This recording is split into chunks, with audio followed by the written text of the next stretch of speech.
I'm Riley, a 28-year-old Austin, Texas resident. My husband, Marcus, and I eventually held hands and moved beyond the unseen darkness of infertility after over 2 years of therapies, hope, and disappointment that kept coming back like a vicious cycle. I froze in the toilet for about 5 minutes when the pregnancy test revealed 2 lines. My heart was pounding, my hands were shaking, and then I saw tears running down my cheeks. For us, this baby is everything. It's the culmination of many days of endurance, quiet suffering in medical offices, and the resolution to all the evenings when I questioned if I still had the capacity for hope. However, the joy was accompanied by a constant worry. I had already lost 2 infants.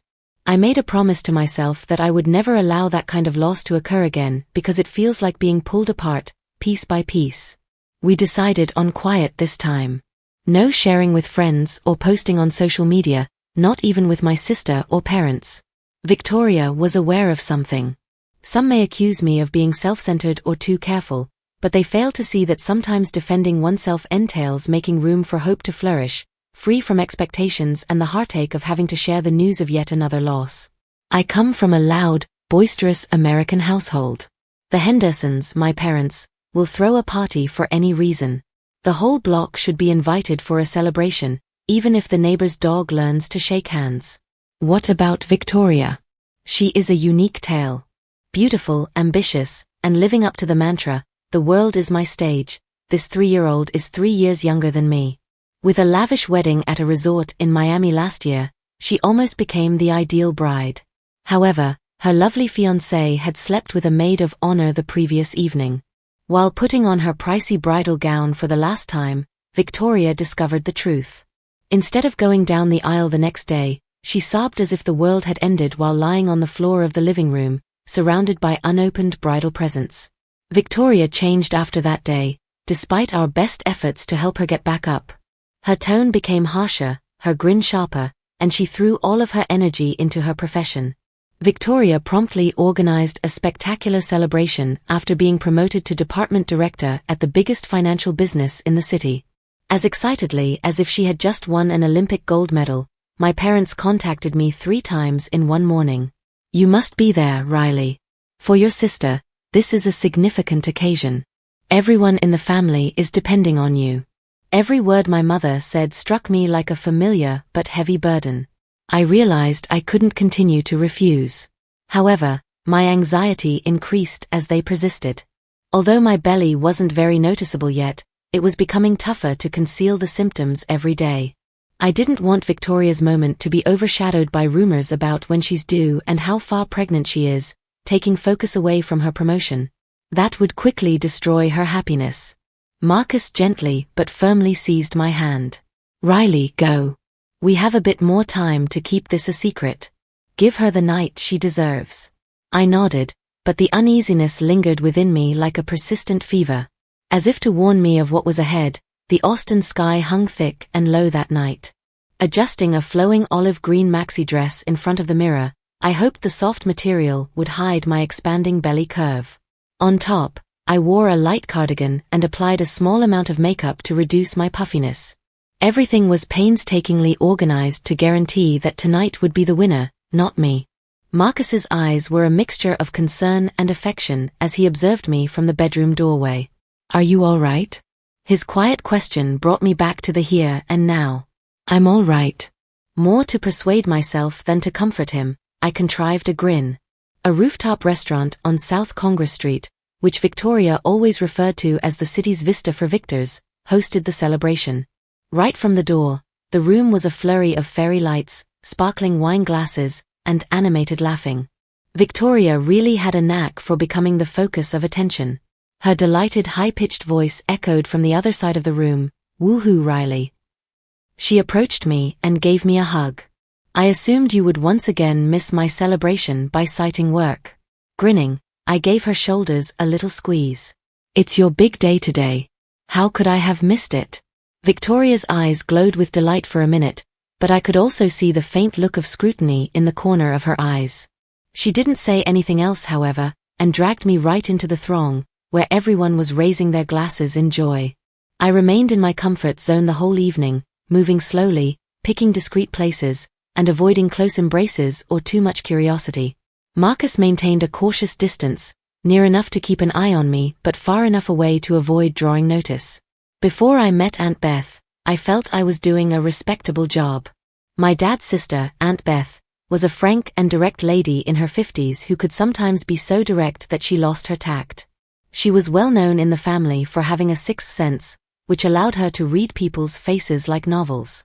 That ability would be my undoing tonight. "Riley, haven't you completed the form?"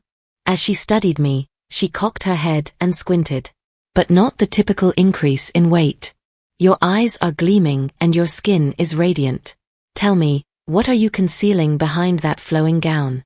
My fingers clenched around my glass of lemonade as I froze. I thought of a dozen ways to deflect, but Aunt Beth's palm caressed my tummy softly before I could speak. For a few seconds, her eyes expanded. And then she laughed without skipping a beat. "Riley, oh my God. I was aware of it. Congratulations, my love." The announcement ought to have been made at the beginning of the celebration. My face was burning. I lowered my voice and grabbed her hand. "Please don't tell anybody about this, Aunt Beth. It's Victoria's night tonight.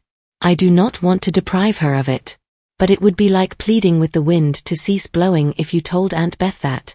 She just gave me a cheek pat while beaming broadly. "The family has been anticipating this since the day Marcus proposed, honey. Avoid being self-centered and keeping this happiness to yourself." Aunt Beth plunged into the throng, and I stared helplessly. My heart was beating so hard that the music was muffled.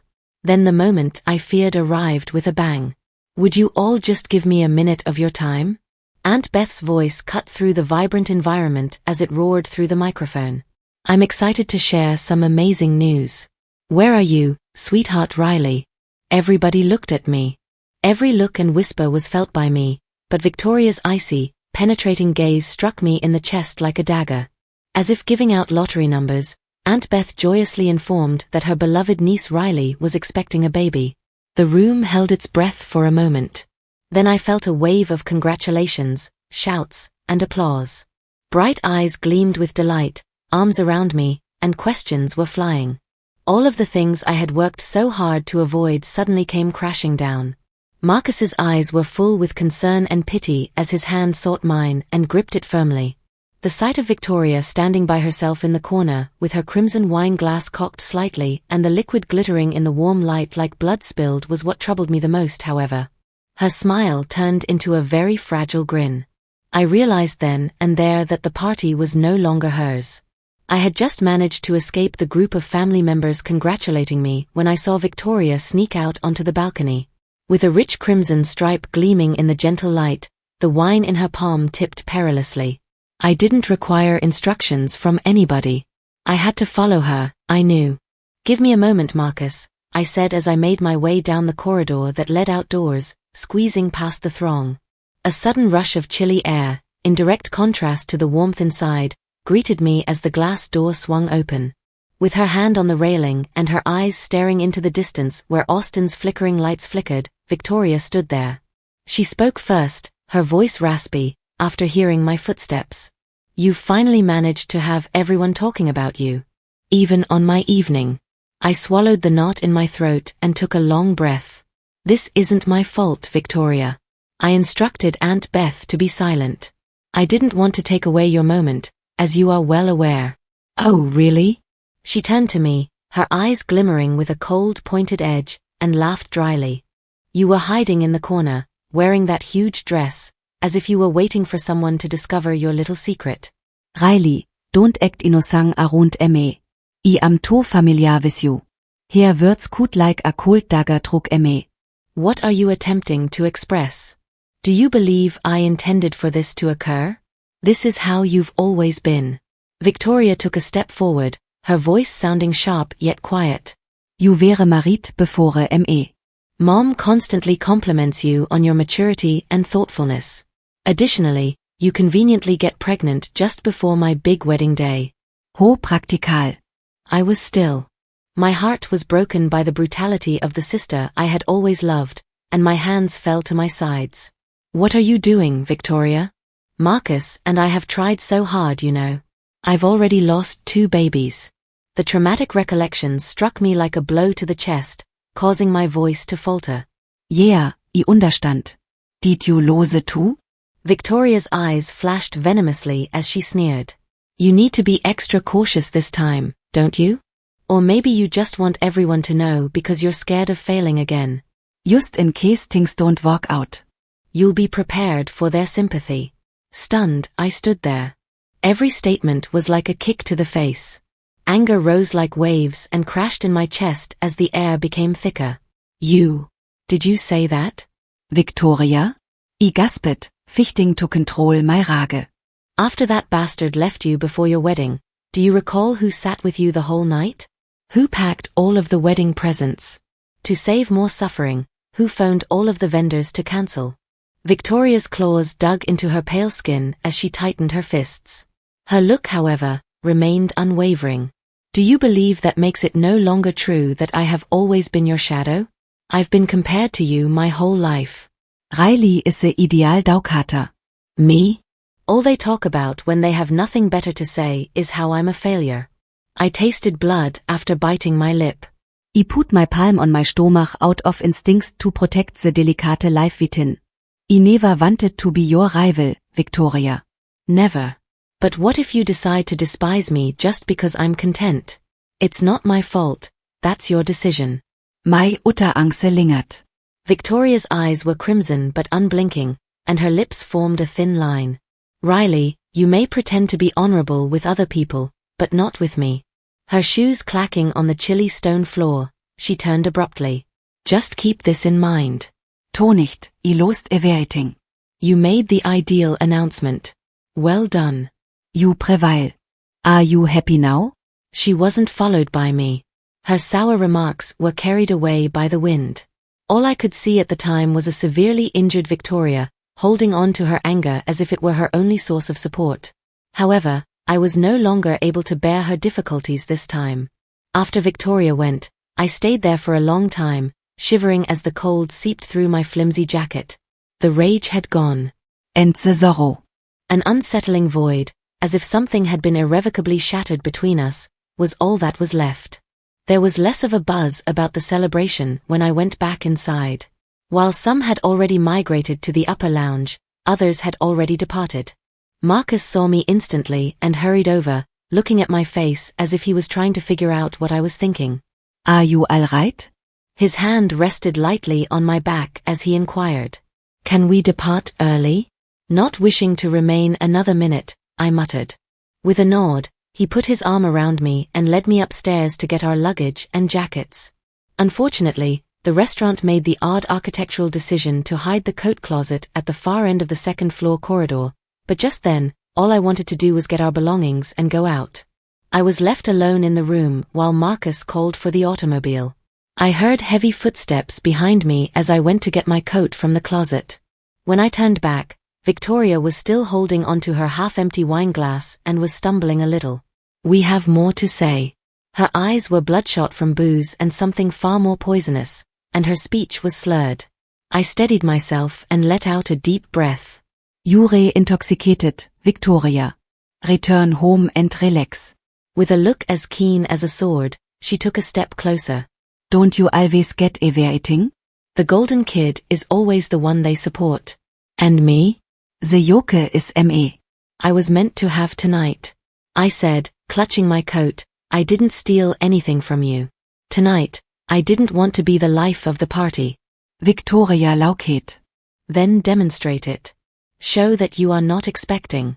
Why pretend you didn't want the attention if you didn't?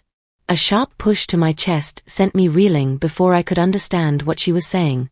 The flooring was slippery underfoot, and I instinctively thrashed my hands, grabbing for the doorframe.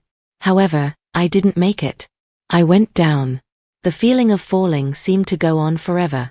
I automatically curled into myself, holding my tummy with my arms as my heart tightened. Even though it all transpired in a matter of seconds, it seemed painfully slow. I pushed my back on the stairway's edge and then slipped down the rough, cold wooden stairs. I reached out my hand to block the fall, but my vision was confused by a blinding agony that followed a harsh snap that rang in my skull. I lay shaking as he collapsed at the foot of the steps. My wrist was numb from the intense agony, and my breath was labored. No one responded for a second. Then, in the distance, Marcus's terrified cry broke through the mists. Are you okay, Miley? I was just able to utter one more cries before the darkness engulfed me. Preserve the infant? Marcus? Our infant? I can't recall what came next. Someone yelling, flashing lights, frantic footsteps, and the blare of ambulance sirens. Most likely Marcus. As he floated into nothing, everything disintegrated into a whirlpool of agony. I awoke in a hospital room with an 4 attached to one arm and a thick cast on my wrist. I squinted at the glaring white ceiling lights. Marcus, who seemed to have aged 10 years, sat next to me with his head buried in his hands. As though hauled up from hell, I croaked his name in a hoarse voice. He sprung up, his eyes bloodshot, but when he saw me awake, they glowed with deep relief. Jure all right. Jure conscious. Taking care not to break my wrist, he firmly grasped my good hand. You broke your radius, the doctor stated. For 6 weeks, you will need a cast. But above all. He paused, then went on. The infant is doing well. An ultrasound was performed. The heartbeat is powerful. Riley, we didn't lose the baby. He started crying. The overwhelming anxiety of losing my kid again was much worse than the physical suffering. He was out of a bad dream. However, I knew in my heart that the true horror had just started. My world narrowed in the days that followed to the weight of my cast left wrist, the harsh smell of antiseptic, the sterile white of hospital walls, and the steady beep of heart monitors. But I was fortunate in spite of everything. Our infant was secure. After all, I reasoned, Victoria would at least be kind enough to avoid me. On the contrary, my folks arrived first. Marcus had just gone outside to get some snacks that afternoon when the door of the hospital room flew open. My mother, Linda, with her swollen eyes and icy stare, followed my father, Douglas Henderson, who came in with his usual harsh manner. We must speak, Riley. The pain in my wrist served as a sharp reminder that I couldn't afford to be weak just now, so I held onto the blanket over my stomach. I'm paying attention. Would you want to say something? My mother was the first to speak, her tone beseeching yet tinged with censure. Concerning that evening. Victoria filled us in on everything. She consumed too much alcohol. Lost command.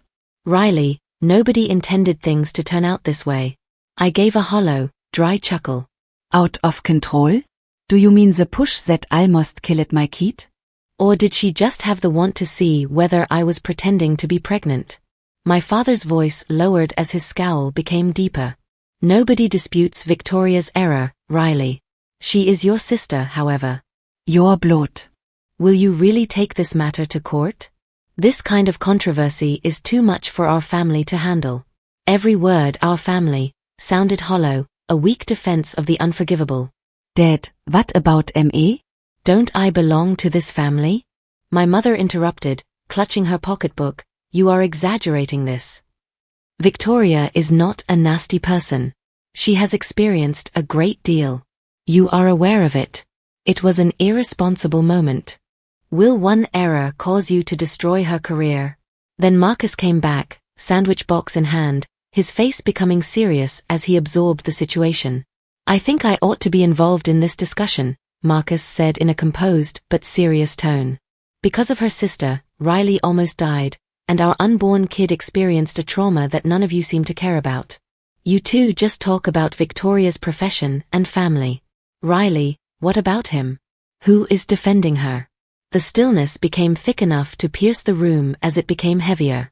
With his arms folded, my father's eyes were piercing. We accept the repercussions. However, Marcus, as a family, we need to understand when to give in and when to maintain our dignity. Have you thought about the consequences of a lawsuit? Marcus said without flinching, don't lecture me about morals. My wife was almost murdered by Victoria. Not a few reprimands before returning to her normal life, but legal repercussions. My mother sobbed as she fell into a chair and buried her face in her hands. She's your sister, Riley. Are you really this callous? You will ruin this family if you file accusations. The resentment rose like womit es I pusset my lips togeter. Mom, I'm not ruining anything. When Victoria shoved me down those steps, she made her decision. My father, however, wasn't finished. His words were as cold as steel, and his voice fell. Riley, get yourself ready if you choose to charge Victoria. I'll be done talking to you, and neither will your mother. I was no longer taken aback. That statement just verified what I had already suspected. My parents always believed that Victoria was the one who needed to be protected. Even though I was the victim, I was supposed to remain quiet. As a silent reminder, Marcus seized my hand and squeezed it tightly. I'm constantly by your side. I inhalet deeply. An unsettling quiet replaced the agony in my wrist, my stomach, and even more deeply, the scar left by my own family.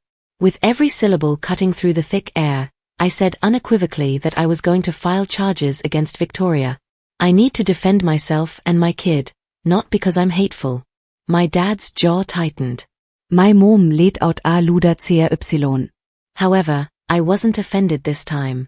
Victoria was their choice. I made the proper decision. My complaint was formally filed with the Austin City Court 3 days after my parents departed the hospital room. It didn't feel like what I had expected when I signed those paperwork. There was just a crushing weight, no victory, no happiness. But I also felt like I was completely defending myself for the first time. Riley, you did nothing wrong. As we left the attorney's office, Marcus squeezed my hand. Even if it may be painful, the truth must be spoken. I said nothing. My mind replayed what my father had said. This family will stop dealing with you if you file accusations against Victoria. But I was determined not to falter this time. More quickly than I anticipated, word circulated that Victoria had been hauled in for inquiry. Aunt Beth, who had unintentionally placed me in that uncomfortable limelight during the party, called me one afternoon when I was relaxing at home. Are you certain you want to go this far, Victoria? She was direct in her question. Victoria is not as strong as you may believe. She is disintegrating. Tiret, I closed my eyes. I'm not taking this anyplace, Aunt Beth. That's what Victoria did. Who will defend me and my baby if I remain silent? Aunt Beth sent out a sigh but remained silent. Suffocating quiet fell when the call came to an end. The court's preliminary decision was released 3 weeks later. Although Victoria was not imprisoned, she was given a 1-year probationary term, had to pay all of my medical bills, and have to participate in 6 months of mandatory therapy. Most significantly, she was given a restraining order that required her to keep my kid and I at least 300 feet away. After everything, I assumed my folks would finally back off. However, they continued to employ the same justification. Victoria's acts were motivated by her mental health issues. Riley, she has been sad ever since the wedding was called off. Over the phone, my mom choked. I acknowledge that what she did was awful. But rather than being humiliated in public, she needs support. Mom, what about me? I fired back. Have you ever thought about how I felt when my own sister shoved me down the stairs out of petty envy, almost costing me my baby? In a tone as icy as steel, my father interrupted. This is being exaggerated by you. Every family has disagreements. Victoria came clean. She said she was sorry. What more would you like? If she were to go to prison, would that be your sole satisfaction? No, Dad, I said, my voice as thick as a rock. I want Victoria to experience true repercussions and realize that no one should be allowed to harm others and then get away with saying, I'm sorry. Marcus sat next to me, quiet but firm, his hand a steadfast anchor in the tempest. My mother sobbed as if she were the real victim. Riley, you'll regret this. You're pushing your own sister in this direction, and the whole family will abandon you. I didn't answer. The truth had been so thoroughly perverted that there was nothing more to say. I ended the call quietly, experiencing a sudden sense of relief that was far greater than any flimsy explanation they could provide. I didn't attend Victoria's sentence, not to escape it, but because, for the first time, I didn't want to see those accusing, begging glances from the people I used to call family. Aunt Beth gave me another call after the hearing. She spoke in a different tone this time. No reprimands, no entreaties. I'm proud of you for doing the right thing, Riley, no matter what. Unable to conceal the bittersweet pain, I gave a little grin. I always assumed that would come from my parents, you know, Aunt Beth. My parents' calls and messages were less frequent in the days that followed. Marcus and I spent more time together getting ready for the birth of our kid. As if wiping away the residual grief with each gentle hue, he painstakingly repainted the nursery, polishing every trim. Family is more than simply blood, I knew then. When the world turns its back on you, family is there to support you. Victoria, meantime, was now dealing with the fallout from her own deeds. And no one remained to protect her this time. On a cold March morning, when Austin was still feeling the effects of winter, my son was born. His first scream reverberated through the delivery room, a little but powerful symphony that erased the last traces of those gloomy, draining months. It was a moment I will never forget. With crimson eyes that glowed with a brightness I knew I had been yearning for my whole life, pure, unadulterated happiness, Marcus clasped my hand. He muttered, "Welcome to the world, little man." And I realized right then that I belonged there. Our kid was given the name Ethan. 3 days later, Ethan's heart monitor was still beeping softly in the nursery as Marcus and I were taking him home when there was a loud knock on our front door. I realized right away that it wasn't the neighbors. The door was opened by Marcus. My folks were standing on our porch. With the tag still on, my mother carried an enormous gift basket full of infant presents. Behind her, my father held a big plush bear and a bottle of wine, both of which were very inappropriate at the time. Riley. As if the 4 months of threats, tears, and Victoria's court battle had never occurred, my mother's voice was abnormally happy. We had to come immediately away since we heard you had the baby. As new grandparents, your father felt we couldn't miss this momentous day. Marcus stood still, solidly in the doorway. Though he didn't speak loudly, his words were piercing. You ought to go, in my opinion. My mother glanced behind Marcus and begged, and my father scowled. Let's avoid making things more difficult, Riley, my love. It's a good day today. Ethan was yours. The family need to be present. Let's move forward from the past. I held Ethan tight as I peered out the window at them. My son's little hand automatically wrapped around my finger as he awoke. I was reminded of one thing by that brittle grasp. My family would never be harmed by anybody again. I gave both of you a chance previously. Marcus's tone became deeper. An opportunity to defend my wife and apologize to her. However, you decided to stand up for Victoria. When Riley most needed you, you abandoned her. And you think you can act like nothing happened because this young child is here? My father's lips became a harsh line as his hold on the present basket grew tighter. Just now, our grandchild was born. You have no right to prevent us from seeing him, Marcus. Marcus gave a dry, acrid chuckle. Mr. Henderson, you're wrong. This is where my family and I live. And I'm perfectly entitled to choose who enters that door. My mother's voice rose as her cheeks reddened. You've been quiet the whole time, Riley. Will you allow your spouse to make such a derogatory remarks about your own parents? I took a step forward and pressed Ethan closer to my chest. My steps had never felt more steady, even though my surgical pain was still throbbing. Mom, I've been silent long enough. It says it all, however, when your daughter almost dies and you decide to shield the person who harmed her. Do you think I'm cold-hearted for accusing Victoria? When she shoved a pregnant lady down the stairs, did you ever think about who was really cold-hearted? The color left my mother's face, but she wasn't finished yet. Victoria is receiving treatment. Riley, she's changed. A single error cannot destroy a whole family. Calmly, I responded, I'm not tossing anybody away. I've decided to defend myself. To keep Ethan safe. I will not allow him to grow up in a household where harming others is just a mistake that is forgotten. Marcus touched my shoulder without saying anything. We have considered this, Mr. and Mrs. Henderson. I'll get a restraining order if you keep disturbing the tranquility of our family. That sentence struck like a ton of bricks. My dad's eyes squinted. My mom was motionless. Her mouth quivered, but she was unable to speak. I was aware that this was the most severe blow.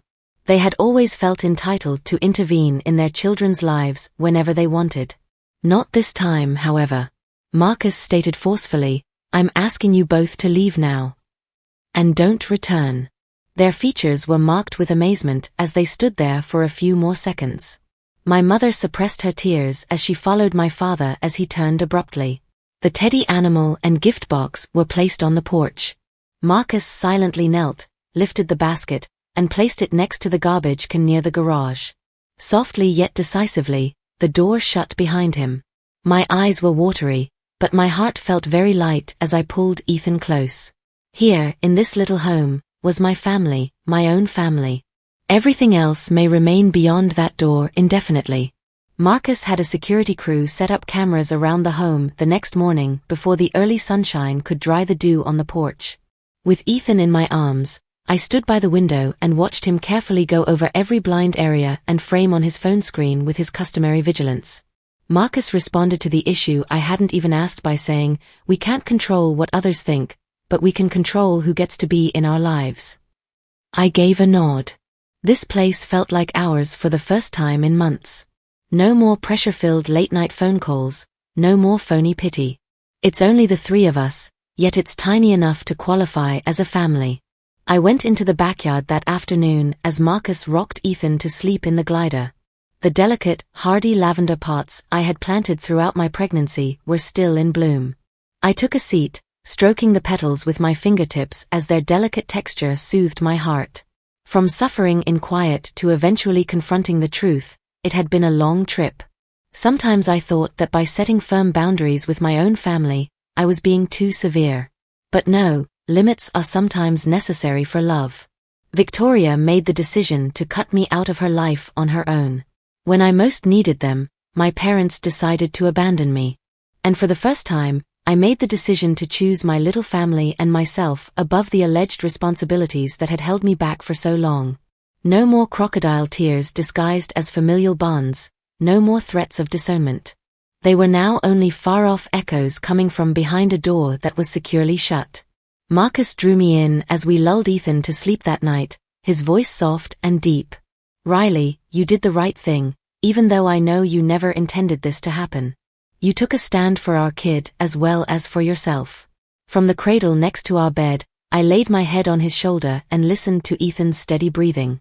Every breath served as a reminder that this tranquility had been gained by making difficult decisions. My phone alerted me the next morning that the security system was completely operational. It was a simple statement, yet it included more than 1,000 promises. "Your house is safe." I grinned. It was more than simply a home, indeed. It was a house. Despite the rifts brought up by family connections, Marcus and I had constructed a castle together. The next days went by in straightforward but satisfying routines. No more harmful rumors or accusing texts. My family somehow managed to avoid each other. Perhaps because of pride or fear, but it was irrelevant now. We put our time where it was most needed. Calm afternoons giggling at Ethan's efforts to ramble, dada, mama, and lazy mornings watching him stretch. I wanted to keep it safe. "Do you think your parents will ever truly understand?" Marcus asked me one day. I just gave a headshake. "Marcus, that's no longer essential. The important thing is that I know who should be let go and who should remain. Nothing else needed to be said. This isn't a tale of retaliation or an appeal for acceptance from those who never appreciated me. This is a tale about standing up and defending what is important. Self-respect, peace, and the family I choose." Riley's story is a courageous journey of establishing boundaries with toxic relationships, not simply a narrative of blood betrayal. Many people in real life suffer because they have to, but they forget that actual family is a place of protection and respect. Riley decided to put her kid and herself first, even if it meant being alone for a while. However, that decision brought about enduring harmony, a lesson in self-worth, and the real significance of family. What are your thoughts on Riley's choice? Did she act too harshly? Or did it have to be done to keep her little family safe? For more poignant life tales like this one, remember to follow the channel and share your opinions in the comments section below.